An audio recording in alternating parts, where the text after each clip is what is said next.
We are live on another exciting episode of Arty Time. We have our own intro music now. I would have played an Arty Time intro, but give me an Arty Time intro right now. Well, hold on, Arty Time, Arty Time. It's Arty and Noun, cause we're excellent. Arty on! Arty on, Wayne. Arty on guard. Okay. Okay, so yeah, thanks for surprising me for that. I don't know, man. This finished painting right there. Yeah, it's a big one. That's the big one that was behind us for quite a few episodes. Unfinished. Now it's finished. Finished business. There you go. You're artying on. Yeah. And you're working on another one here? Boss level 1. Yeah, I'm working on something new, fresh.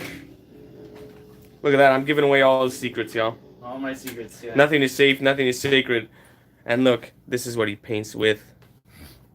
Yeah. Nothing is sacred anymore. Oh, no, I'm proud of this. This is awesome. This is like my ammo. This is, it's all stocked up, you know? It's looking pretty good. Yeah, I don't know. They have this brand of paint. I strongly recommend them if you paint acrylics. Americana, made by Deco Art. They're amazing.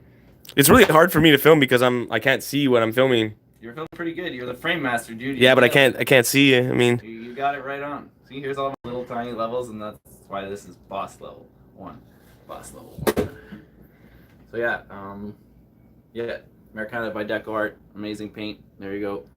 You'll probably find it at your local arts and crafts store. Most of them have it. This is a little bit of behind the scenes of Arty Time with Adam and me behind the camera. Yeah. Now I'm in front of the camera so I can see what I'm doing.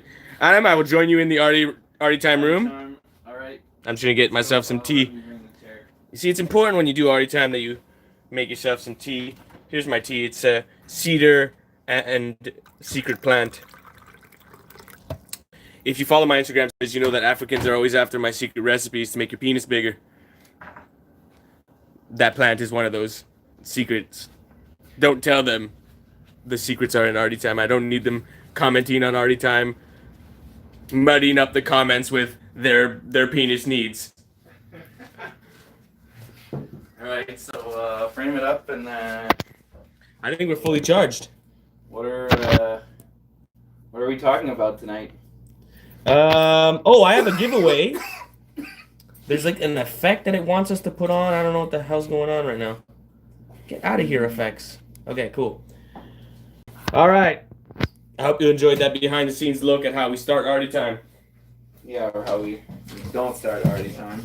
No, it's decent. I mean, I liked it. Yeah, I don't know. It was good, I guess. That's why it's such an important artist show, you know? It is. Well, we've been getting feedback of people telling us they want to see more. So that's why we're here doing more. Yeah, I get comments of people that are like, I'm glad you guys are making more Arty Time.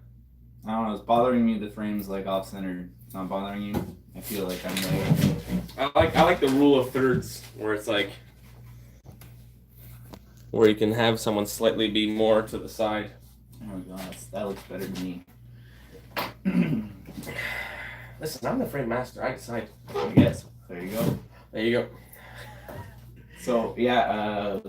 They made a giveaway this morning. You made a giveaway? Yeah, and I'm hoping that at one point, let's see how much time is left in the giveaway. During Arty Time, we're gonna do the giveaway, awesome. And then I'm gonna record on my tablet or on your computer this episode with this phone, inception of technology, and gonna advertise that we did a Arty Time at the same time of giving away a piece of art. Cool. I found that giving away a piece of art. Oh, dude, the countdown doesn't work. Okay, whatever. An hour.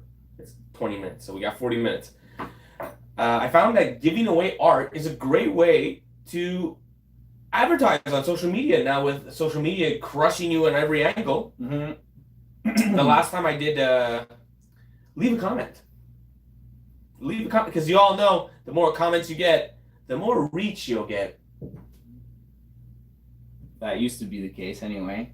Yeah, it doesn't work anymore. I found out the hard way. 100 plus comments. Well, at least you same know, reach as always. 100 people saw your post at least. Oh, more than 100 people saw the post, but like, you'd expect if there's 100 people smashing in the comments that it would go somewhere. And Instagram would be like, something's viral about this. They're making it so much harder to communicate with people. I mean, even groups on Facebook, like now even to access your groups list, it's like you have to go into this stupid tab, and it's like they're not all there, and you have to click load more. And instead, they're trying to get you to join all these other groups that once you do, you can't go to them because they're in like the bottom of your tab list, and you got to open like. It's ridiculous, you know? It's like, come on, I join groups because they're fun to be in and because I want to share stuff I create in them, and the people that join them also enjoy that. That's why they join the groups they're in, art groups. It's like, you know, and I get it, we're not paying Facebook. It's like, okay. But we built it. But exactly, not only did we build it, it's like... And that's a weird thing. They like, keep wanting we didn't pay. We didn't pay for it, but it would be nothing if we had not made it that. Yeah, I mean, you know, of course, there's 2 billion other people that made it that too. But that's, well, I mean, all of us collectively. Yeah, collectively, definitely. And if you all wanted $1 from us to keep it the way it was, we'd pay you $1 to keep it the way it was. Oh yeah, for sure. And you'd have your $1 billion, and you could shut up. But it's more than that. It's the control of communication that they want. Because, like, let's face it, the shareholders of Facebook are the same shareholders of NBC and Fox and all the newscasts. The rulers of this world. They're the media empire. Like, whether Zuckerberg is in charge of it or not, it's like, you know, at shareholder meetings, the people driving some of that decision making are definitely the same people that are driving the narrative on TV and everywhere else in the media and newspapers and stuff. So it's crushed out alternative media, quote unquote. Like even that is a fucking it's a conspiracy theory name, alternative media. Like they spin it as if people who are out there with their cameras filming real things happening now are an alternative to this carefully curated headline shit that they post to you, you know? Like, that's alternative media. Oh, don't listen to that. That's alternative. We have anchors around the nation reading the same teleprompter. Yeah, exactly. And it's like, you know, I don't know, man. It's kind of scary. Media. It's kind of scary. If you learn anything about how the Nazi party took over Germany at some point, there's a lot of similarities to what's going on the internet. Oh yeah, like how was the similarity between, you even have the big politician Trump saying that fake news exists, yet he attacks CNN or something as fake news. He attacks a mainstreamer as fake news. Well, like that's part of the thing is that like now. But then they use fake news to attack the alternative media, but it's basically like they coined the term fake news. And now it's an actual term that's being used for all kinds of things. Yeah, and I mean, like, you know, fake news is also very much like, the term fake news, like you say, he throws that term at CNN or whoever else, you know, whatever, and people just take it at face value. If this person says it's fake news, it's fake news. They don't look any further to find out if this news is real or not.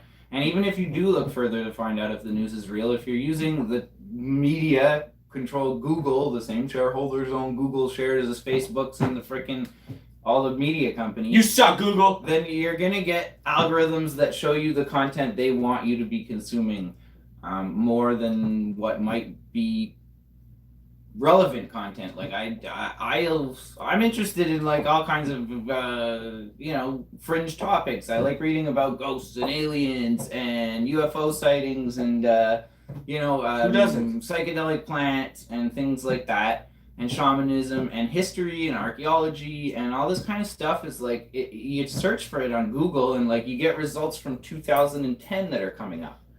in 2007 and 2005. Literally on the first and second page, these results are 13 years old.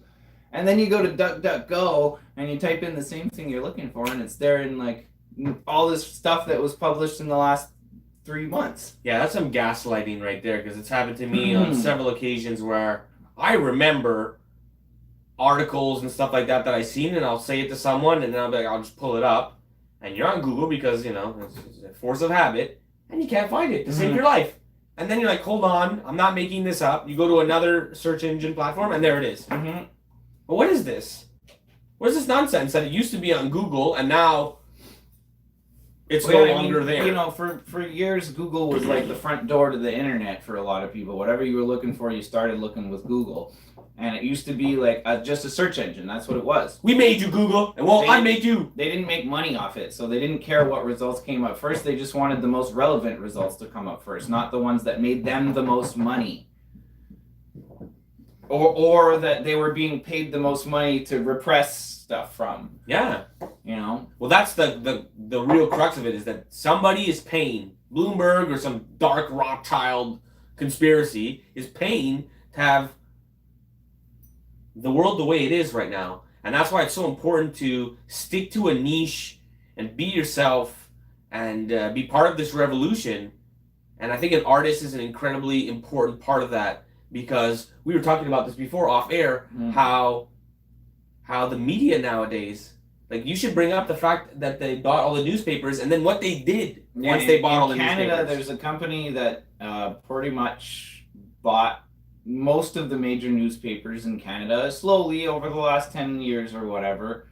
And they eliminated the arts, and they kind of eliminated the arts reporting on it, on local arts reporting, and now it's just replaced with a entertainment section, and that's pretty much not anything art. It's celebrity culture, and like they literally use that term internally when they're talking about their entertainment section. They call it like the celebrity culture section. So forget the theater on St. Denis Street and what they're playing tonight. Yeah, I mean, Hollywood blue jean culture has this to say. Yeah, and it's like, are you watching the Kardashians? Did you hear what Kanye had to say? Or like, you know, whatever, there's might be a Friends reunion. That would be pretty cool. Oh my God, stop the presses. Yeah, like what did Whoopi Goldberg say on that roundtable show with the other ladies that complain about shit that's on TV? Like, okay, that's what everybody's fucking complaining about, shit on TV. The whole thing is shit on TV, and then you throw it on the internet and complain about it on the internet. No, it's like what it kills our culture. And then add politics into the mix, and it's like, man, what are you guys doing with your lives? Like, really, like, get off of that shit and focus on your craft, your passions, and if you have a craft, because we're talking about like the worship of idols who have no skill, people who are famous for the sake of being famous, you can't point to anything. What do they do? What's, you know, what is their sphere of influence? And they don't have a sphere of influence because they literally don't do anything.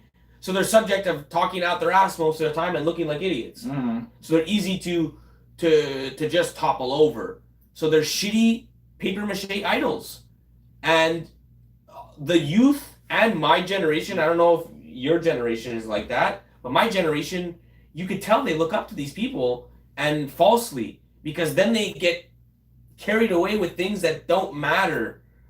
They'll do like photo shoots for things. And instead of like just working at the thing, they'll make it appear like they're working at the thing, and it's just so it's unreal. No, everyone's looking, everyone's looking for the quick way. They're looking for the Game Genie rich. They're looking for the quick way to get rich, the cheat code, and that's I guarantee you, some of you watching Arty Time, you're looking for the cheat codes, and if you've been watching for more than 1 or 2 episodes, we keep giving you them. You probably realize there's no real cheat codes. There's a lot of we give you the cheat codes. There's a lot of work. No, there's not a lot. $1.80 strategy. Not a lot of cheat codes. There's a lot of power ups you can pick up along the way. Yeah, I guess. But there's no cheat code that makes you beat level 9 before you've passed level 1. That doesn't exist. No, it doesn't exist. Doesn't exist. And you wouldn't want it anyway. If you won the lottery, you wouldn't want it. Even if you won the lottery and you had $1 million today, and you said, "I'm going to throw this all at my brand new art career and become famous overnight," you'd probably fail. Because no one cares. You don't have a history of doing any of this shit. Before people look at you and go, oh, he's like the spoiled lottery kid. Fuck him. Yeah, you actually have a harder time. Yeah. So, like, you know. Unless you gave it away in a smart Mr. Beast. I don't know if you know Mr. Beast. If you gave it to the pizza guy or something. There's a guy on YouTube who literally just keeps giving money away. That's awesome. Like, he calls for a pizza. The guy comes and gives a I pizza. think I've seen And then he gives him a house. A $1,000 tip or something. No, he gives him a house. Okay, I didn't see He buys him a house. Okay? Right. But this guy's an evil genius. He's come up with the plan where it's like, don't worry, I'll just pay for it on the next video. You know what I mean? He just takes all his money that he earns and keeps giving it away. In turn, making you freak out because our culture is been accustomed to, now that he's rich, what is he going to do with the money? He's giving it away. And they're losing their tits. But that's where he's got you. He's got you right by the tits. Because you would not give it away, so he's giving it away to keep your attention. Like, what is he gonna do next? Oh, he's not gonna spend it on himself. That's the whole fucking show. Yeah, I mean, like, most artists I know, even very successful ones, like, anything they do with the money they make long term is usually put towards building some type of, like, a community. Or giving other artists a leg up. Like, I don't know, I hardly know any artists that are, like, relatively successful that don't buy other artists' art. It's an important in any field that you're in that once you attain a specific height, you turn around and lend a helping hand to someone below you. Because likely it happened to you that someone helped you, and you just have to pay it forward. You have to each one teach one in that scenario. Yeah, as much as possible. I mean, it's the student and the teacher playing itself out constantly. Yeah, and artists, like, being an artist is as different as, like, the ways to be successful as being an artist. Like, you know, there's many different kinds of art and materials you can use to make art. There's as many different ways to make a career as an artist. You know, there's things like, you know, I think Alex and Allison Gray are pretty, like, when they're kind of doing their, Allison does some business coaching, like, you know, artist career coaching. I don't know if she refers to it as business coaching, but anyway, long story short is, like, if you would encourage people, like, if you can't work full-time as an artist now, try and get a job, like, somewhere working with artists, like whether you get a job at a framing shop that's framing art, so you become familiar with that end of it. Because if you don't, like, now you know more than me. I never worked in a framing shop. I don't know fuck all about framing, really. I mean, I know a little bit about how it works, but some frames can be gold. I've never, you know, I don't have the same experience as a guy that spent 2 years working at a framing shop and knows the owner now and can get discounts to get really nice frames on his own painting. The point is, if you want to make art your life, you got to make art your life. And whichever small step you can work towards doing that, you have to do it. And that's not to say, like, call in tomorrow and say you're not coming to work, but, yo, give out your CVs. If you're in a job that you don't like anymore, you're not chained to them. You can go in tomorrow and still put in your hours and collect their money and laugh at them because you're going to get out. You're going to give your CV to every fucking art thing in town, and as soon as they hire you, then you're not even going to give your 2 weeks. You're going to say, I'm gone, baby. Yeah, and I mean, you're going to run out the door. For me personally, once I've had this, like, you know, passion planted that I wanted to make art my career, it was really easy for me to leave a lot of bad habits behind that I used to waste my money on because I didn't really feel like I had a direction in life. On the weekends, I was like, I made a lot of money, didn't really work hard for it. I was selling advertising, and I'm pretty good at that. But I was kind of scamming people because I was selling ads on websites where nobody went. So I kind of felt bad at the end of the day that I was ripping people off. So, you know, I drank and partied and whatever, and it was kind of fun at the time, you know, but there was a lot of that was kind of just, I didn't feel like I deserved all this money for ripping people off, so I just wanted to pour it down the bar, but down my throat and other people and share the drinks and whatever. So, yeah, like, and once I stopped that, then a lot of any money I was having that's quote unquote extra, you know, I was able to put towards building my my art career and my brand and getting products made with my art and stickers and scarves and blankets and all this kind of stuff. So when I started painting on canvas, I just started painting on canvas, and my friends were a bit like, that's cool, I guess. But, you know, you're not really doing it for your immediate friends because they're, I mean, how many of them really buy, you know? Like, especially if you're just starting. You're just starting. You got to wow them too, you know? This is a huge mistake in, like, anything you do in life is, like, if your immediate friends and family aren't excited, it doesn't mean you shouldn't still be excited. You know, like, if you're starting a business of any kind, I guarantee you there's a ton of your friends and family that are going to tell you you're taking a big risk and you shouldn't do this and be careful and watch out and you're going to lose everything and, you know, you might be better off just having a job and this and that. And the other thing is all their own fears being projected on you. So if you're from a family that doesn't, or you have friends that aren't reacting like that and they're supporting your ideas from day one, then you're fucking lucky, and be thankful for those friends and family and like tell them. But a lot of people aren't in those situations, and it's important once you have your dreams and your goals to find people that have achieved similar dreams and goals, because they're the ones that they'll be able to relate to you and encourage you and not be fake about it. Yeah. I mean, I don't know if anyone really believed at the beginning that I'd be able to pull off what I'm pulling off right now, but it didn't matter. I believed. I saw the light at the end of the tunnel, and I ran down that dark tunnel. And now now it's an even better like view to see them not as people who believed, but people who are in awe. That's how it is now. They're awestruck that they don't know how this happened, and because there's no cheat code. The only way to do this is to just believe and execute. Execute and do the next right thing, which was, I think, the cheat code on the last one. Yeah. Nice power up is do the next right thing. Today I woke up. What's the next right thing? Free art. People love free art. And what does it cost me to give away one of my fucking drawings? I sell the other ones. So every so often you sell it. Every so often you give one away. And when you give one away, this is the magic behind giving something away.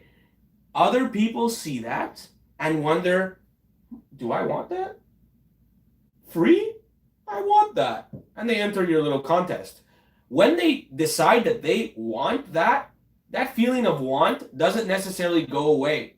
They probably won't win because it's a chance of 1 in 200 or something like that entered the contest. So they might not win. So you have 199 people, let's say, who just fostered a feeling of want towards your art. I'll be honest, I haven't done a giveaway in a long time, and you're making me think about it. It's been a really long time since I did Oh, dude, you gotta foster that feeling of want and desire, because that's part of the magic of being an artist, is that you're basically selling something that's absolutely useless. Other than the power that humans give it. The power of meaning, the power of your story that is embedded within the object. And if you can get them to believe in the object, then you're selling them art. Really, if you can get them to believe in themselves. I think that's the deepest, most profound story that you can sell them. Is that you're not selling them your story. You're selling them a story that relates to them. And if the story relates to them, then they're in. Because that's what they want surrounding them, is like upliftment of their own being.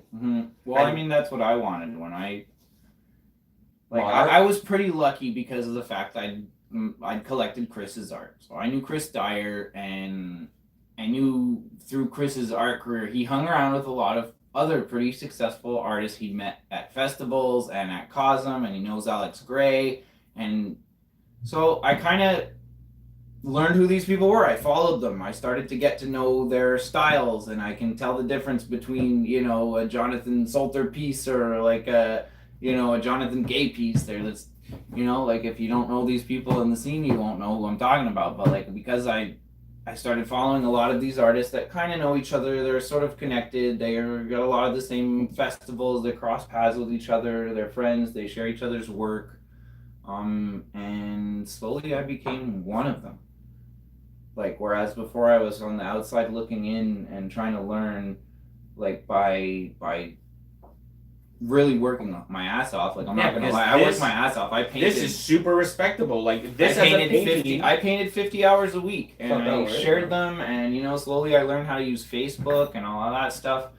But the main thing I focused on was creating a lot of art and getting better at it, and making sure that when people thought of me as an artist, they thought of me as a prolific artist, as an artist who's always got something new coming out, as an artist who's got an inspiring story that, like, when they come to my page, I want people to leave feeling better than they did when they got there.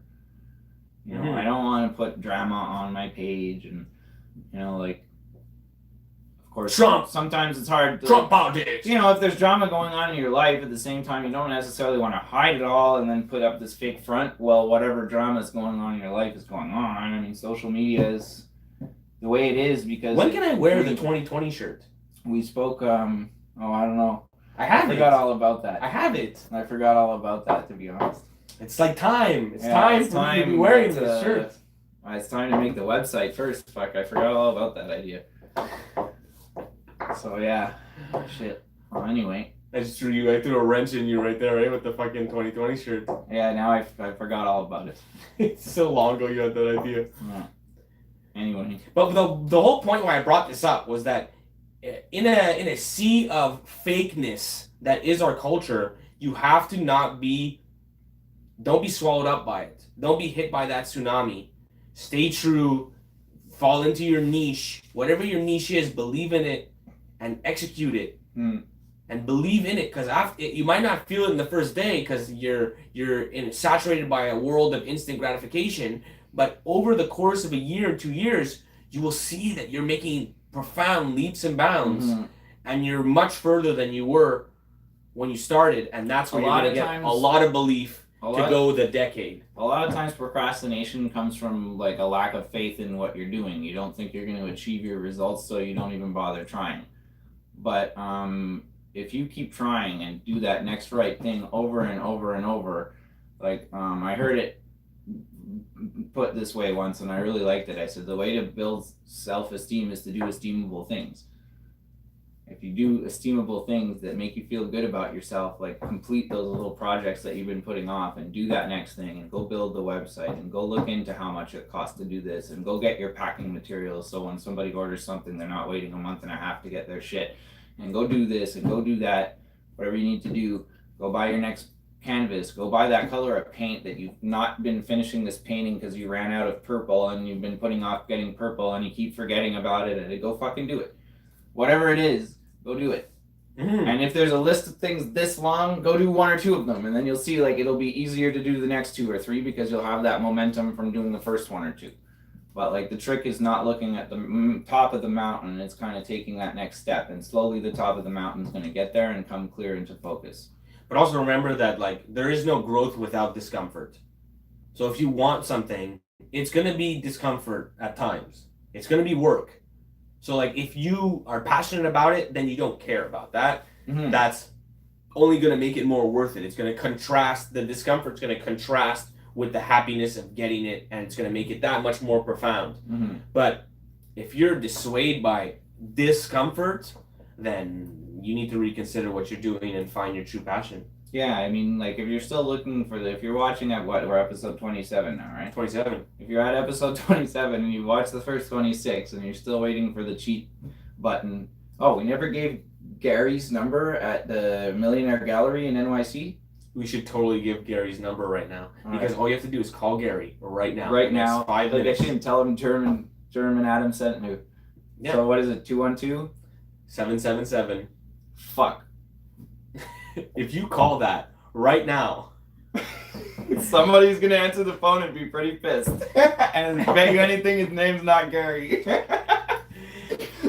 And if you don't get the joke, it's that there is no gallery. There's no cheat code. There's no millionaire Trust, number to call. Did you ever go to a gallery and be like, yo, you need to sell my art? Did you ever do that?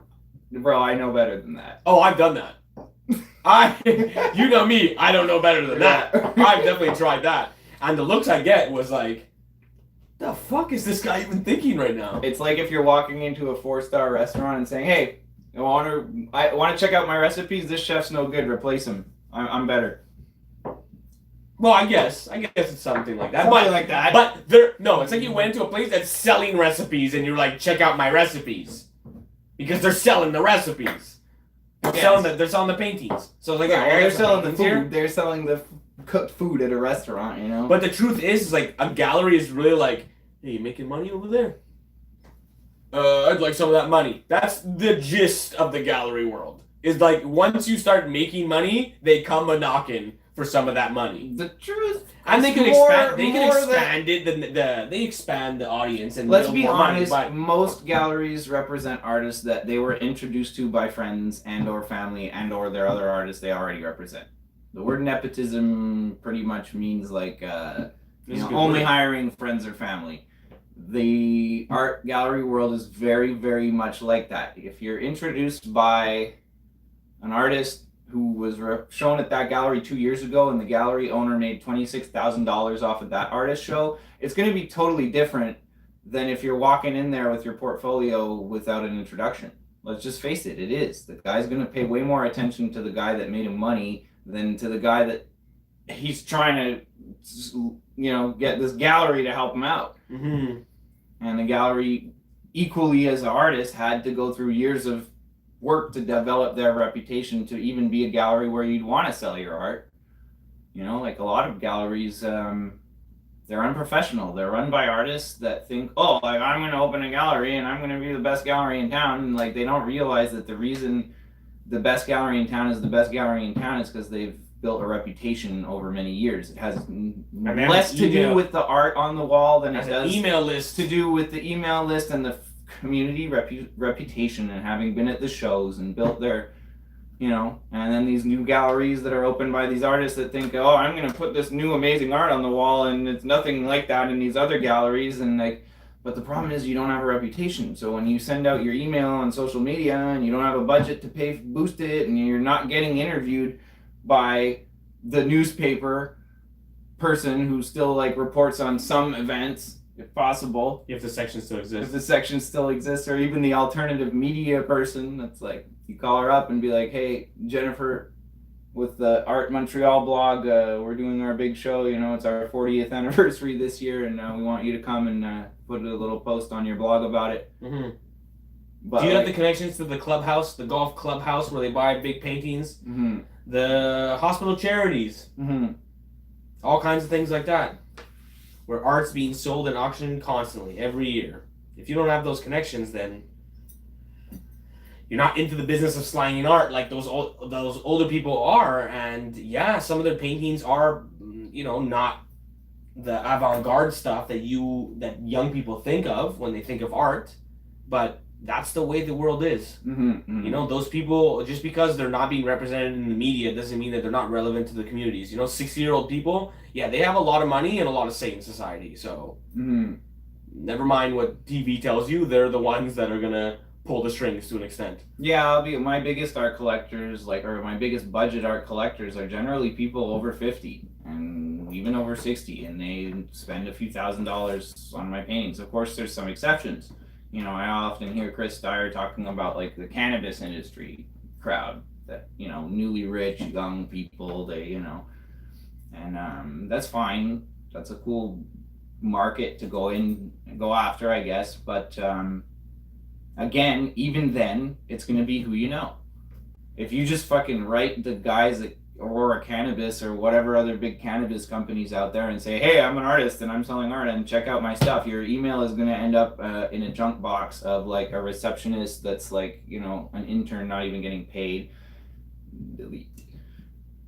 Mm. But if you are at a cannabis trade show and you introduce yourself at the guy's booth and you're like, hey, one of my friends, a big grower in Seattle, and I'm gonna hook him up and I just added him, I send him a message to check out your page because he'd probably really be interested in this technique you're using to separate your terps or whatever the fuck's going on in the cannabis industry these days. That's a whole different approach. Oh, and by the way, I'm an artist. If you're into some cool trippy stuff, check out my page. That guy's gonna maybe go check out your page. If you just fucking send an email and out of nowhere, no. Well, I think one of the major points was building a reputation, and how do you build a reputation? Well, for my style of art, I found, for me, the main thing that I focused on and the main thing that really rang a bell and stuck in my head is style. Builds your reputation. If you stick to a similar style for many years, it's almost impossible not to build a reputation for creating art in that style. And I've said it over and over that it's important to stick with a style. If And I get it. If you're doing pop art, it's maybe a little less important because you're incorporating logos and characters that are well known in society that will cause an emotional reaction regardless. But for me, the way that I think of an artist's style is if you walk by, if I put 10 mandalas on the wall and one of them isn't mine, you'll be able to pick that out right away. If I put 10 of these abstract paintings on the wall and somebody tries to copy my style, you'll be able to point out which one I didn't paint right away. That's kind of my definition of what an artist's style is. It's something that's recognizable, that people can look at your paintings, and if there's 10 of them together, they can tell clearly that they were all painted by the same artist with a similar... Okay, but that's just painting them. Now you have to get them out there so people see the things that you've painted. That's the second part of reputation. Yeah, for sure. Is the sharing of... Because once they see it, the back knowledge of, and he's done this 1,000 times, is what reputation is. Mm-hmm. You know? It's like they see it, and then the story that they're told as they're visually seeing it. Mm-hmm. And the better the story is, the better the painting times the better the story that they're seeing equals reputation. Yeah, but again, the story makes the painting good or not. Like, we've discussed how certain types of art could be done that have an amazing story where the art is like something super simple. Yeah, but it helps. It helps if the painting is absolutely phenomenal. It certainly would. But I mean, let's face it, there's paintings hanging in fucking galleries that sell for $60 million that are like entirely blue. Roscoe? Oh, Maybe that's what they're called. I don't know. Oh, there's one guy where it's literally like with shades of it's just he keeps putting coats. It's a really old school painter. Rothschild had bought some of his paintings and he had those paintings in his office, so it's like they sold for millions. And now he's like, all his paintings people go after because Rothschild had fucking David Rockefeller or someone rich that did nothing but been rich and has an evil family bought some. But what your point is that, like, don't stress too much on if your style is awesome to the large audience, because it doesn't matter. Yeah, that's true. Yeah, it doesn't matter if the large audience. You think of how many people think that art is just like splashes of paint on a canvas. They don't care. So you're not going after the broad stroke. If you go after a broad stroke, you might not get anyone to like you. And that's the delicate dance of being a pop artist. How do you do something that's going to please a lot of people and not have a lot of people hate you at the same time? Yeah, I mean, because I'm a musician, as you kind of saw at the beginning, I think in terms of music a lot when I talk about this topic with other artists. Like, you know, Metallica, if they tried to make an album that all the people that are like, oh, I hate heavy metal, if they tried to make an album for those people, they wouldn't be Metallica. So don't try and make art for people that are like, oh, your art sucks. It's like, okay, you suck. Fuck you. Get out of my face. Go look at some art you like instead of complaining about mine. Yeah, true that, because there's art for everyone. Yeah. There's art for everyone. I think the art that I'm trying to attack is the people who might not even be doing art. That's what my whole idea behind the pop art is how do I go about people who don't even consider painting at all and make them think about art? Hey, wake up. You like this? I like that. It was done with acrylics and a brush. And they're like, whoa, maybe I'll turn off my TV and try that. That's the main thing that I'm trying to attack. Well, on the flip side, paint, which I was until I was 31. I knew Chris and collected his art. And still, when I saw somebody put acrylic on canvas, I didn't know it meant acrylic paint. I'm like, what is this plastification process they're using to put acrylic? Like, I knew acrylic was what my bong was made with when I was 17. Okay, you didn't know that was paint. I didn't know it was acrylic paint. Okay. So when I saw acrylic on canvas, or this guy throwing acrylic around, that meant fucking plastic. You're working in some furnace with these chemicals and making these weird fucking things happen, and I had no idea. Yeah. I was buying art painted with acrylic paint. I still didn't know. Yeah, it's trust me, it's a hard thing to do. But on the flip side, just inspiring people who are artists to just get up and get it every day. That's the flip side of my story is just hustle. Just do it. Just get up and paint no matter what it is. You know you want to. Stop making excuses and just do it. Yeah, I make a lot of excuses. I gotta be honest. There's a whole list of things, like I mentioned, like this long. I still haven't taken pictures of my new garments I want to release. I have like all kinds of paintings I haven't shown yet. I'm slowly getting them done though. I'm slowly, I was excited to share this one. I shared it, got a really good reaction. So I still have a few from before 2000 that I finished in 2019 that I still have to share, but I will. And whatever. Each time I do share one, it's like, okay, nice. That's one less thing that I'm not like, I still gotta do that, and it's from 2 months ago, and it's not exciting anymore, but I still gotta share it. It's like getting through that backlog of shit I didn't do when I really needed a vacation. I'm not even gonna crap on myself. Like I should have been doing it then. No, I shouldn't have. I really needed a vacation. But like, who cares if you don't post it? Really, only you are gonna care. Well, I care, but I notice it because like I notice like I miss the interaction with the people who like my art. I miss the inboxes of like, hey man, your new big paintings are really cool and it's awesome to see you working. So like I miss these. Yeah, that's the lifeblood of any artist. It really is the feedback and the knowing that other people are feeling motivated and inspired by what you're doing. So I do notice that when I'm not active on social media as much, I do know that that slows down to almost nothing. I'm not getting messages from people saying, hey man, like how do you do this? And I'm not getting messages asking for advice and things like that as much. But like I've mentioned in a few previous episodes, it's okay. My art career is kind of in like a refocusing phase right now, and that's all right. Yeah, you'll build the snowball again, and it'll snowball. On Arty Time, hosting an art-related podcast. So you want to give away that thing right now? Here, I got like one over there on the table. I'm playing guitar every day. I'm having fun. I'm like not in debt anymore, so things are good. You want to do this giveaway right now? No, I don't. Okay. I've changed my mind. I'm not going to help you do this giveaway. Come on. No. I need help. No. So basically what happened was I asked people to share in the stories and put an @ so that I would get it in the mentions. And my plan was I was going to go in the mentions and just like click a couple times, and then whoever I stopped on, that person would have won. Like this person would have won. I'm not going to say the name. They would have won. But you know what the problem is? Instagram doesn't let me have all the mentions that I really got. So more than, let's face it, over almost, let's get the real number there. How many people actually shared it? 163 in like 10 hours or whatever. Mm-hmm. Okay, 163, they're only showing me not even 30. So 130 people would not be in the contest, and they actually took the time to put themselves in the story. And so this guy's fucking me again. Last time, I don't know if we talked about this on the last Arty Time, when I got 100 comments, and it didn't fucking help. We spoke about that at the beginning of this Arty Time. So 100 comments doesn't help the reach. Now I try this new plan.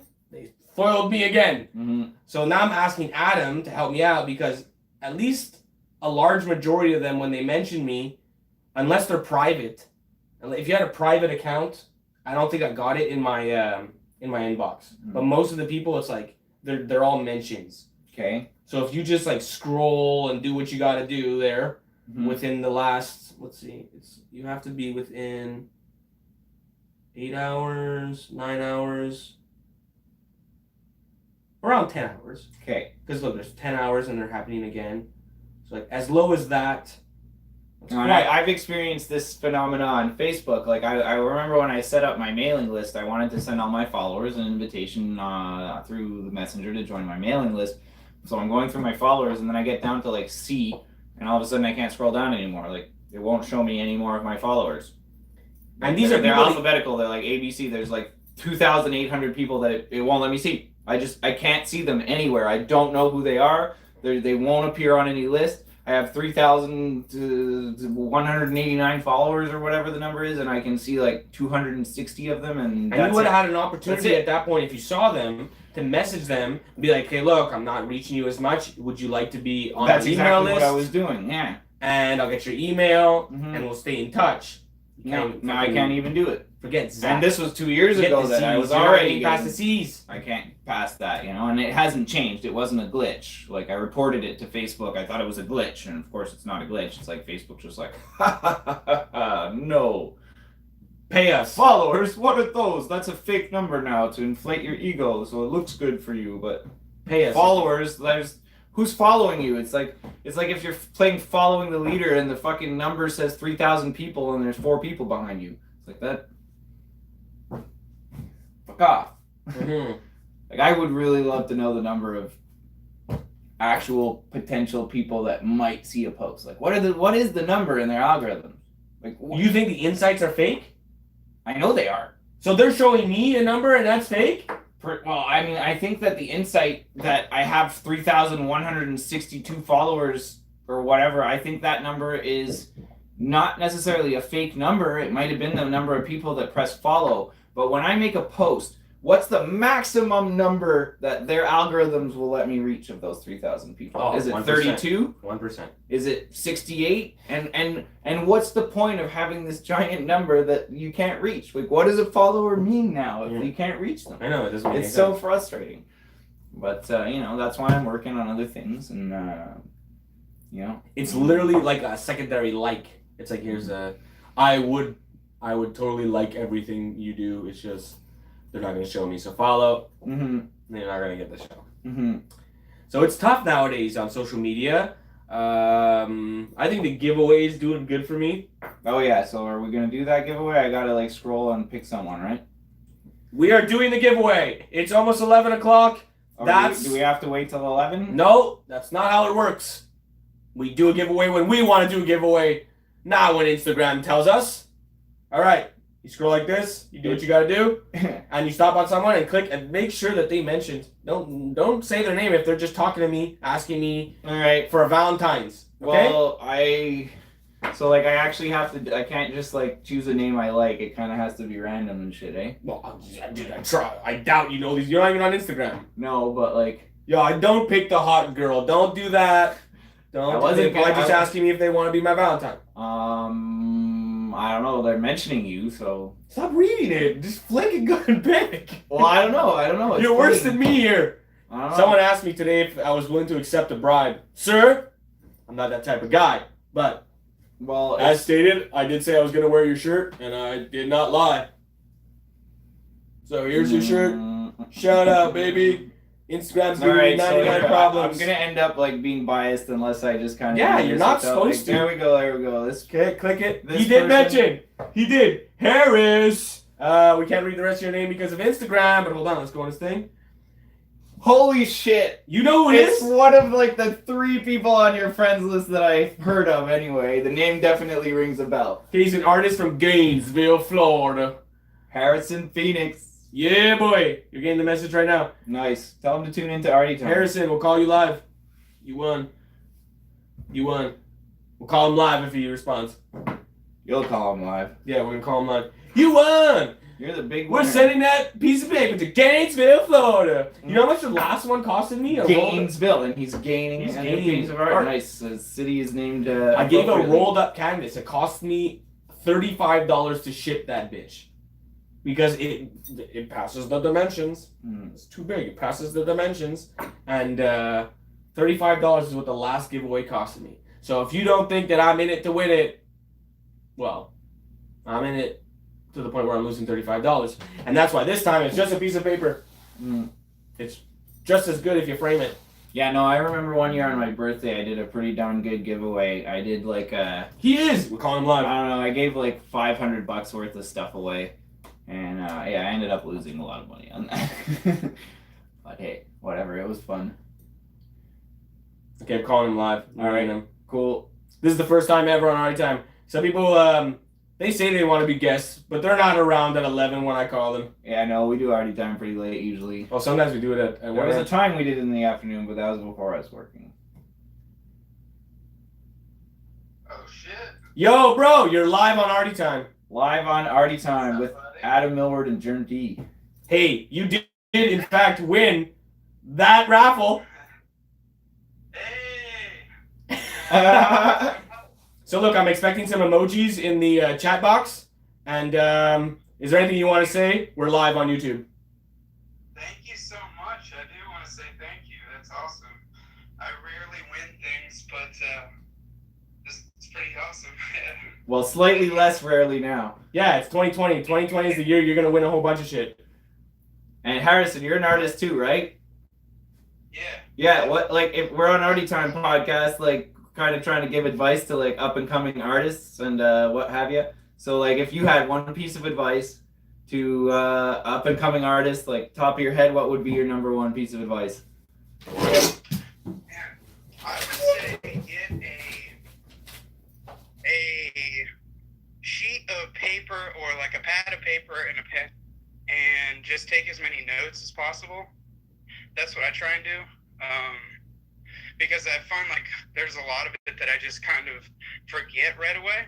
But if you write it down, it helps me remember. So I like to just sort of have like a journal of all the things that's kind of like the sauce, you know, the things that I want to remember. Sick. And I would say start there.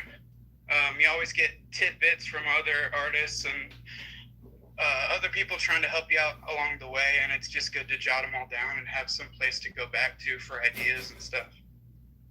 That's sick advice. Oh, yo, man, thanks a lot for that. And make sure you tune into to our Arty Time episode 27. I'll be posting it on my stories. I put your head on Adam's body there. I know you couldn't see it, but it's pretty funny. I'll post it later. So thanks. I do watch these. I do watch these. I usually don't catch them live, but I do watch them. Yeah, Awesome. for sure. It means a lot, man. Yeah, it really does. It offers a lot of advice that I've taken to heart, and it's really helps a lot of artists that are starting out. So. Well, that's fucking awesome to hear that. And like, I don't know how many people I scrolled back and forth. I know you weren't watching before I picked you, but like, man, I scrolled back. I had the phone in my hand for like 2 minutes going back and forth over who I was going to stop on. And then I finally put it down. I'm like, fine, I'm just going to make it random. Otherwise, I'm going to get accused of choosing someone. And then bang, it's you. It was Awesome. actually really strange that when I saw the post, it said just passing through. And my dad, he actually just died probably a month ago, maybe a month and a few days ago. And actually on the night that he passed away, I just had to like put some sort of painted canvas, and I actually named that one Just Passing Through. So it's kind of that's kind of like serendipitous. that's the type of synchronicities that like art is all about, man. I'm sorry to hear Yeah. about your dad, dude. My condolences, and I hope that this whole situation. It's like a sign from, Yeah, I hope it from helps. somewhere, man. Yeah, for sure. he's probably the one that made Adam pick that. I got goosebumps. Silver Fuck. lining. Thank you so much again. See, that's the power of art, man. That's what art is all about. All right, send me emojis, okay? We're gonna go back to doing the podcast. Dude, love you. Thanks for being part of this. Thanks for caring, and I'll get that out. I'll get that out tomorrow. I'll throw some stickers or something in there. Oh yeah, cool. Yeah. Peace, bro. All right. Peace, man. Peace. Oh, that's awesome, man. That's the power of art. Like, you know, hopefully like, I get some emojis too.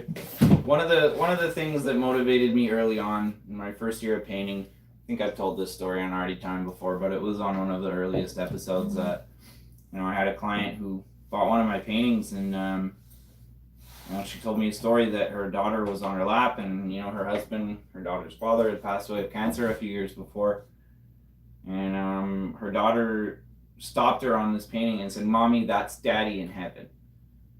And you know, she said to me that in that moment, you know, like she'd been holding on to her own grief because she'd been worried about her daughter and how her daughter was handling losing her dad. But when like when her daughter had a big smile on her face and said, "That's Daddy in heaven," she saw that her daughter had accepted it, and she was able to let go of her own grief. And like, how does that happen? How does that happen where this thing I paint that becomes her dad in heaven and like creates this emotional response? Like, that's magic, and that's what art's about. And that just happened here on Arty Time again. Yeah, I'm glad that you picked, and like you do the next right thing. That's all I can say. Yeah. That's one of our power ups, and it's just like, okay, the next right thing is that Instagram is messing me up right now. I'm just gonna let Adam choose. I'll be absolved from anything that happens, and you pick the absolute. You killed it, and that's why I knew giving something away was the right move. Whatever the art world creative spirit that we were part of killed it. Yeah. I mean, like, And that's why you should go out on a limb and try and give some stuff away. Or whatever your inspiration is telling you to do, even if it sounds a little weird. To some people, giving something away is the weirdest thing of all. To me, weird. We've also They're weird. mentioned on this podcast specifically not giving art as gifts to people, like, and how it can be unappreciated. Different. But yeah, when we were talking, giveaway is different. But because they felt like they gambled and they won. Exactly. Let's clear that up, because like when we're talking about giving something away, a giveaway, he's meaning like on a social media, enter a giveaway kind of thing. Not like just start giving away art to people randomly. That's not always appreciated. Even if you went to like a supermarket and you leave a canvas in the cereal aisle, and then on your stories or whatever, you're like, haha, I'm at the Super C on fucking Tasher Boulevard, and there's a painting in the cereal aisle, and you run away. If someone goes and gets that thing because they saw the story, that's way different than you forcing that canvas upon them. Because they went there in a rush, and then they were ecstatic to see that no one else got there first, and then they get to have the canvas. I would be excited to get there and find out that Super C didn't throw it in the dumpster before I got there. Yeah, but there's also people who went and it's already gone. Yeah. You know what I mean? And there might be someone who took it who didn't even know it was a story. And they got it for free too. They just were walking down the aisle like, what? I'm taking that. But you know what's weird? If you put it in a grocery store, probably no one will take it. Not a regular person. A regular person would feel awkward going past the cash with something like that. They would feel like they're stealing something. So it's very safe. They would think that somebody left it there, and they'd probably bring it to like ask if there was a lost and found or something like. Yeah. Not even. They would just leave it there. Grocery stores are one of the greatest places. I don't know. It depends. If it's like if my mom saw a painting chilling in the aisle, she'd probably think like some artist had to go in a rush and forgot it here or something, and she'd bring it to the cash and be like, somebody left a painting. Oh yeah, because I'm an artist, and she would relate to the fact that somebody cares about that. I think she would think about it, but she wouldn't touch it. Maybe. I don't know, Mom, if you're watching, would you give us a canvas? We got emojis! Or would you just walk by a canvas in the grocery store? We got emojis! We got emojis? We got emojis. That's what it's all about, y'all. Okay, why else would you give emojis? Is the new currency. I actually I negotiated with my landlord, and if I get enough emojis, I can pay my rent with it. Landlord, we got cake and flames. Okay, so back off. Cake and flames. Cake and flames. Burning cake and a cupcake, bro. Nice, sick. Fireworks. That's awesome. Balloons. I think maybe that means like a party. That's yeah. That's actually, it's very party. It's very party oriented. Red balloons and fireworks and cakes and cupcakes. Yeah, awesome. So there we go. So that's Arty Time, episode 27, really. Yeah, pretty much. I think we ended on a pretty awesome note right there, and the magic happened. So let's George Costanza it and leave on a good note. Yeah, definitely. We're not going to stretch it to 1 hour, okay?